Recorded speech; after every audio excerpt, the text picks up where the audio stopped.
Pak Angga. Pada kali ini Pak Angga akan membahas tentang tema 1 tentang organ gerak hewan dan manusia muatan IPA di subtema kedua. Yang pertama, kita akan membahas tentang rangka. Rangka itu mempunyai fungsi. Ada beberapa fungsi rangka. Yang pertama adalah menegakkan tubuh. Yang kedua, sebagai pembentuk tubuh. Yang ketiga, tempat melekatnya otot. Yang keempat, tempat terjadinya proses pembentukan sel darah merah. Yang kelima, sebagai alat gerak pasif. Ya.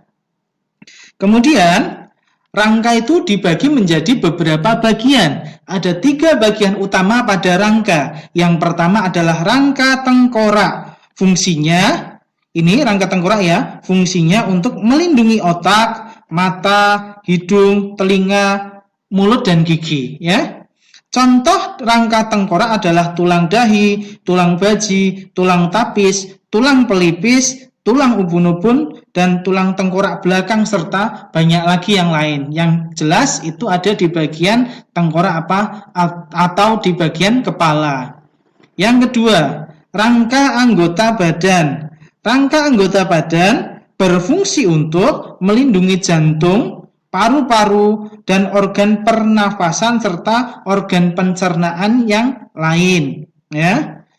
Terus, contoh rangka anggota badan adalah tulang belakang, tulang dada, tulang rusuk, tulang gelang bahu, dan tulang panggul.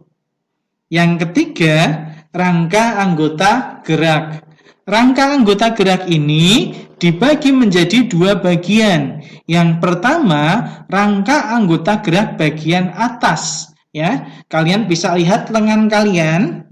Ya, fungsinya yaitu untuk mengangkat, melempar, memukul, memegang, dan sebagainya. Ya, contohnya di lengan kalian ya, rangka anggota gerak bagian atas itu adalah lengan kalian.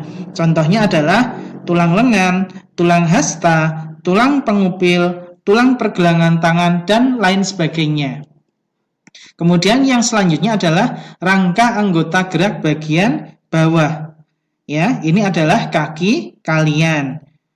Fungsinya yaitu untuk berjalan, berlari, menendang, menahan berat tubuh, dan sebagainya.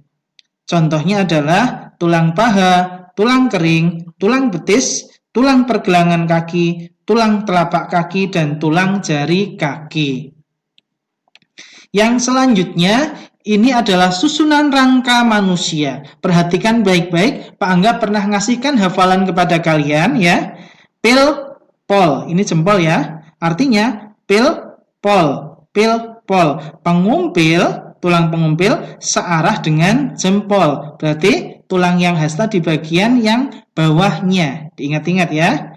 Terus yang selanjutnya adalah tulang hasta. Tulang selangka dan tulang belikat. Tulang selangka dan tulang belikat. Tulang selangka bagian depan, tulang belikat bagian belakang. Selangka belikat sebel, selangka bagian depan, belikat bagian belakang. Yang selanjutnya ya, tulang kering bagian depan, tulang betis bagian belakang. Jadi kalau kalian di kaki kalian ya, paling depan itu yang di tulang kaki ya, itu tulang kering, kemudian yang belakangnya tulang betis. Jangan sampai kebalik ya. Kemudian setelah kita ngomongin tentang rangka, kita akan membahas tentang otot pada manusia. Otot pada dasarnya memiliki fungsi. Beberapa fungsi otot yaitu 1. Menggerakkan tubuh. 2. Membantu proses pencernaan. 3. Mengedarkan darah dan sari-sari makanan. 4. Mengatur keseimbangan tubuh. Ya. Kemudian otot pada manusia dibedakan menjadi 3. Yang pertama otot lurik. Bentuknya seperti ini, otot lurik. Yang kedua otot polos. Dan yang ketiga adalah otot jantung. Ya. Terus bagaimana perbedaannya? Kalau otot lurik letaknya ya, yaitu menyusun, kalau otot lurik ya, itu fungsinya untuk menyusun otot yang melekat pada tulang rangka. Ya. Kemudian otot polos menyusun alat-alat dalam, misalnya dinding usus dan pembuluh darah. Kalau otot jantung menyusun otot pada dinding jantung. Ya. Berarti ini letaknya ada di rangka manusia. Kalau ini ada di organ-organ pencernaan manusia, kalau yang ini ada di dinding jantung. Kemudian bentuknya, kalau otot lurik, sel bulat memanjang, ada banyak inti terletak di tepi. Kalau ini, ujungnya runcing, intinya berjumlah 1, terletaknya di tengah. Kalau ini, perpaduan antara otot lurik dan otot polos, bulat memanjang dengan ujung bercabang, ada banyak inti sel dan terletak di tengah.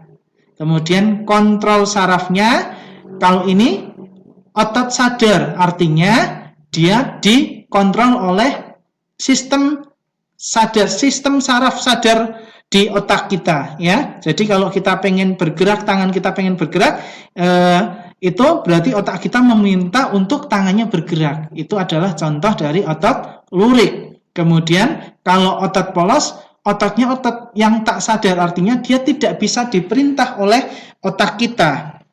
Ya, sama seperti otot jantung. Ini juga otot tak sadar, ya. Jadi tidak bisa diperintah oleh otak kita. Kemudian reaksinya, kalau otot lurik cepat, otot polos lambat, dan otot jantung lambat. Sistem sifat kerjanya, kalau otot lurik cepat lelah, kalau otot polos tidak cepat lelah, dan otot jantung tidak cepat lelah. Itulah perbedaan dari ketiga jenis otot-otot pada manusia. Begitu anak-anak. Nah, ini adalah rangkuman pembelajaran IPA tema 1 di subtema kedua. Jangan lupa belajar, tetap semangat. Pak Angga akhiri. Wassalamualaikum warahmatullahi wabarakatuh.